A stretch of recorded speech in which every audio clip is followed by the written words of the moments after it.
कि हमारा ड्रामा जितनी कीमत में बनता है, जितने पैसों में बनता है, उतने पैसों में उनका शायद 2 मिनट का कंटेंट भी नहीं बनता। इवन हिंदुस्तान से आप इसका मवाजना करें तो हिंदुस्तान के भी बजट हमसे 10 गुना 20 गुना ज़्यादा होते हैं। नमस्कार, जय हिंद। कैसे सभी मेरे सभी भारतीयों को आज ईद की बहुत बहुत शुभकामनाएं। सबसे पहले बात करते हैं आज की डिबेट पर। तो आज की डिबेट में क्या है कि पाकिस्तानी मीडिया है फिर से बॉलीवुड की और पाकिस्तानी जो फिल्में हैं उनकी तुलना करने लग गई। तो मैं इनको एक बात पहले बता दूं, कहाँ राजा भोज और कहाँ गंगू तेली, कहाँ हमारा बॉलीवुड और कहाँ आपका बॉलीवुड। हमारे बॉलीवुड की जितनी फिल्में हैं उनका 5 मिनट का जो खर्च होता है, इनकी जो बजट है 5 मिनट का केवल, वो आपकी पूरी जो फिल्म है जैसे 2.5 घंटे की उतना बजट होता है। भारतीय फिल्में इतनी महंगी होती हैं पाकिस्तानी फिल्मों से। नंबर 2, हमारी एक्टर्स इतने महंगे रुपए लेते हैं, इतने ज़्यादा रुपए लेते हैं कि चार्ज करते हैं कि आपका पूरा बॉलीवुड उसे चुका नहीं सकता। तो कहाँ राजा भोज और कहाँ गंगू तेली वाली बात कर रहे हैं। आज की डिबेट में यही देखेंगे कि पाकिस्तानी मीडिया भारत के बॉलीवुड से कैसे इतना चिढ़ गया है। तो वीडियो को एक लाइक ज़रूर कर देना, और अगर आपको इस चैनल के साथ जुड़ना है तो सब्सक्राइब जरूर कर देना। सभी भाइयों को ईद एक बार फिर से मुबारक। जय हिंद, जय भारत। एक्चुअली कंसिडरिंग कि हमारे मुल्क में बहुत सारी ऐसी चीज़ें दिखाई जाती हैं। अब आप देख लें, अगर भारतीय फिल्म पद्मावत का देख लें, खिड़की तोड़ रश था वहाँ पर। उसने किस तरह हिस्ट्री जो है वो टोटली हमारी इस्लामिक हिस्ट्री जो है वो मस्क करके जो है वो रख दी, सब कॉन्टिनेंट की राधा हिस्ट्री जो है मस्क करके रख दी, लेकिन उस पर कोई सवाल नहीं उठाता। वो स्टैंडर्ड अब नहीं है। हमने क्या किया है, हमने जो देखा है कि अगर इंडिया में वो सर अगर if you allow me, India के ड्रामों को हमने कॉपी करने की एक टाइम पे बहुत कोशिश की कि उन्होंने एक स्टेप लिया, उन्होंने कहा हम अपनी जो पुराना हमारा ड्रामा की रिवायत थी हम उसी पे वापस जाएंगे। साड़ियों वाले ड्रामे नहीं थे, या वो ढन करके म्यूजिक उस तरह नहीं जो है वो चल रहा था। तो हमने, हमारा एक आइडेंटिटी क्राइसिस तो है ना, हमें समझ नहीं आती कि हम अपना कॉन्टेंट जो है जो इतना अच्छा था वो कहीं पीछे रह गया है, और हम दूसरों की जो है वो उसमें एम्यूलेट करने में लग जाते हैं।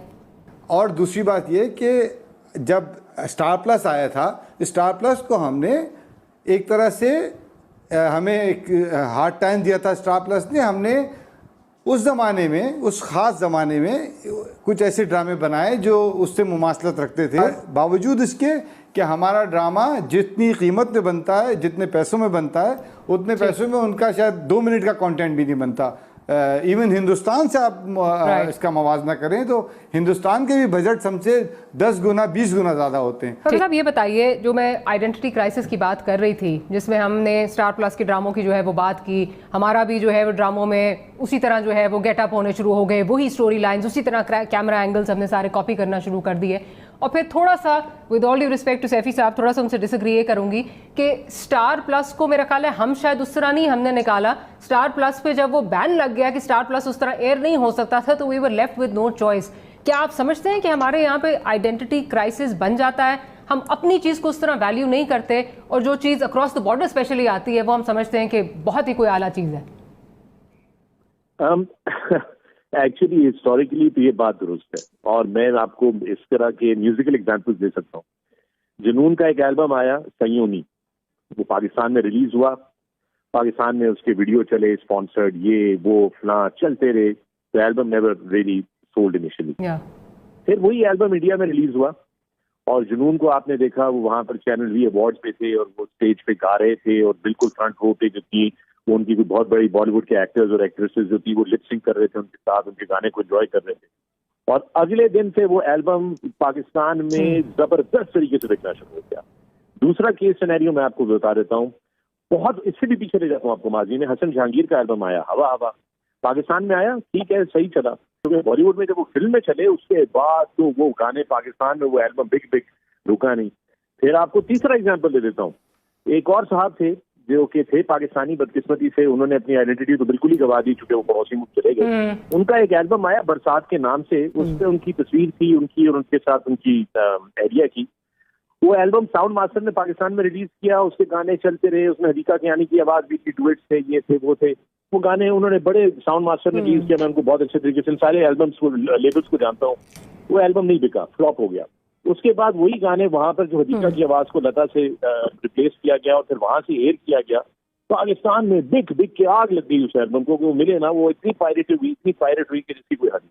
तो हमारे यहाँ ये एक बदकिस्मती से हमारे लोगों में वो है इसका। और लेटेस्ट एग्जाम्पल इसका मैं आपको स्प्रिंग्स का एल्बम दे सकता हूँ, दूर, वो पाकिस्तान में रिलीज हुआ, उसका वीडियो चला चला के BMN रिकॉर्ड्स ने रिलीज किया था, वो बेचारे थक गए, एल्बम फ्लॉप, वापस उनके ऑर्डर्स आने शुरू हो गए क्योंकि माल वापस आ जाता है मार्केट से।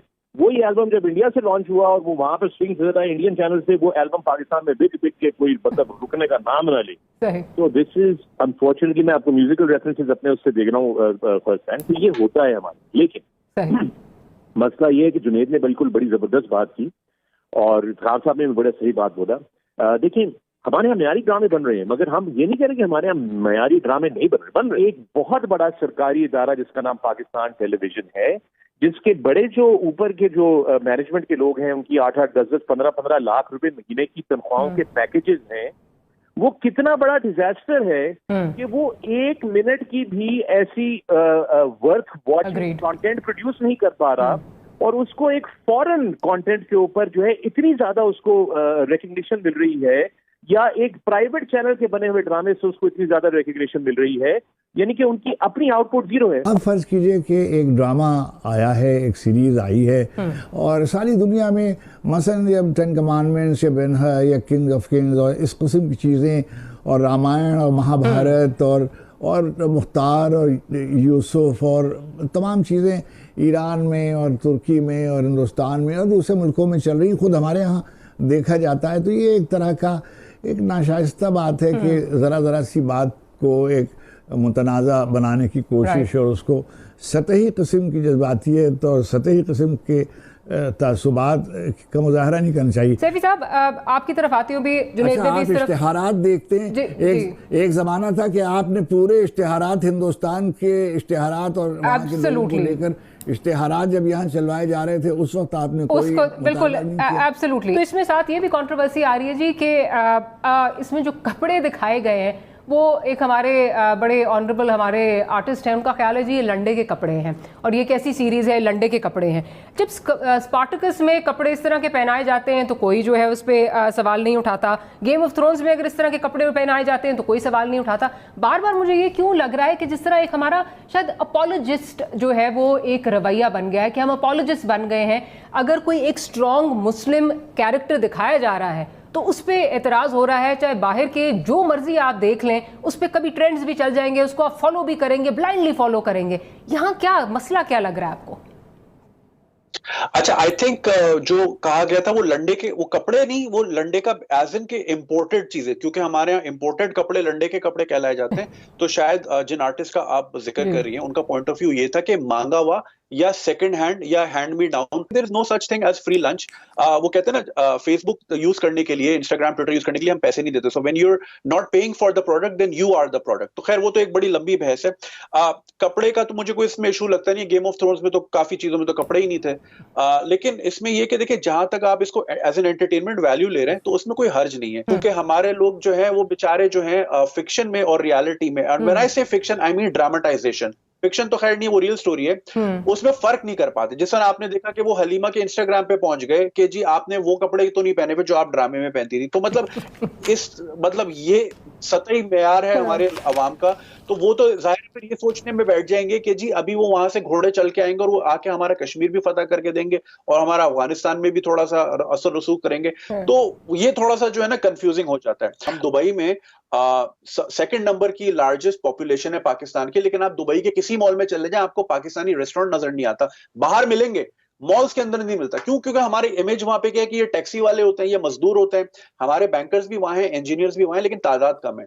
हमारी इमेज जो है ना, इमेज बिल्डिंग बहुत लैकिंग है। और मैं मुल्क को है ना एज अ ब्रांड देखता हूँ, और मुल्क अपनी ब्रांडिंग अच्छी करते हैं। हमने बचपन से सुना है मलेशिया ट्रूली एशिया, हमारी जबान पे लगा हुआ है, ठीक है ना। इमर्जिंग पाकिस्तान अब जाके हमने एक लोगो बनाया है, तो आप समझ रही है ना मेरी बात। तो ये ब्रांडिंग जो स्टेट टेलीविजन ने हमारे मुल्क का, अगर आप एक भारतीय हैं तो प्लीज़ इस वीडियो को एक लाइक देकर ज़रूर सम्मान दें, और अगर एक पाकिस्तानी हैं तो पहली फुर्सत में निकल लें, कोई ज़रूरत नहीं है हिंदुस्तान को तुम्हारी। अगर आप एक भारतीय हैं तो प्लीज़ इस वीडियो को एक लाइक देकर ज़रूर सम्मान दें, और अगर एक पाकिस्तानी हैं तो पहली फुर्सत में निकल लें, कोई ज़रूरत नहीं है हिंदुस्तान को तुम्हारी।